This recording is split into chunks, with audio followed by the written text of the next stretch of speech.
Za začetek bi povedal, da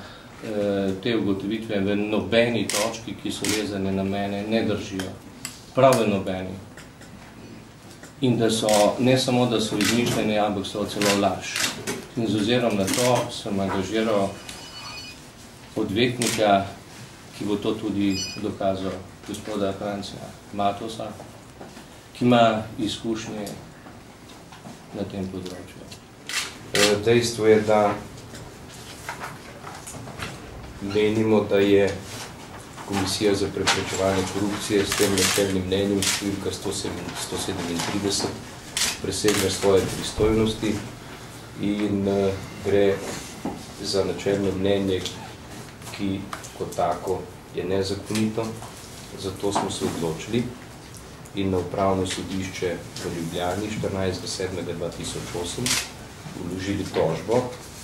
zoper to načelno mnenje komisije in z to tožbo Upravno sodišče zahtevamo od sodišča, da ugotovi naslednje. Ugotovi, da je komisija za sprejemom načelnega mnenja številka 137, ki je objavila 7.7.2008, nezakonito posegla v človekove pravice tožnika Igorja Prodnika in zato naj se to načelno mnenje številka 137 razveljavi. Nadalje, glede na dejstvo, da je bilo to načelno mnenje objavljeno na spletni strani, zahtevamo, da se daje Komisija za preprečevanje korupcije dolžna svoje spletne strani odstraniti načelno mnenje v roku 3 dni po pravnomočnosti sodbe in da tožniku, to je gospodu Prodniku, povrne kot stroške tega postopka. Glede na dejstvo, da nam zakon o upravnem sporu, kadar gre za poseg v človekove pravice, daje podlage, da od sodišča zahtevamo, da ne mudoma odloči. V Upravnem sodišču predlagamo, da o tej tožbi ne mudoma odloči. Vkolikor pa, seveda glede na tudi na trenutni letni čas, ne bi mogli takoj odločiti, v skladu 66. členom zakona o upravnem sporu, predlagamo, da sodišče samo po uradni dolžnosti izda začasno odredbo, s katero zagotovi, da se to načelno mnenje 137 odstrani spletne strani. Dejstvo je, da je komisija s tem, ko je določene trditve napisala v tem načelnem mnenju, grobo, brez da bi seveda gospod Prodnik imel možnost, da sodeluje v postopku, brez da bi gospod Prodnik imel možnost, da se o tem izjasni, brez da bi lahko predstavili svoje argumente, posegla v njegove človekove pravice, kajti seveda mediji so iz tega načelnega mnenja 137 in iz interpretacij, ki jih je predsednik komisije gospod Drago Kos dal v javnosti, sklepali, da je na skladu vse narobe, da so se dogajale nepravilnosti in kot se tudi bili naslovi na skladu je korupcija. Seveda, takšno ravnanje, ni v čast, komisiji za preprečevanje korupcije, sploh pa nepravni državi, da lahko nekoga, v nekem postopku, ki sploh temu ni namenjen, obtožiš, da je kršil vse možne predpise in iz tega potegne sklep, da je nekomu mogoče korist in da je zato to dejanje koruptivno. Konkretno, gospod Prodnik je v vseh postopkih, ki so navedeni v tem načelnem mnenju 137,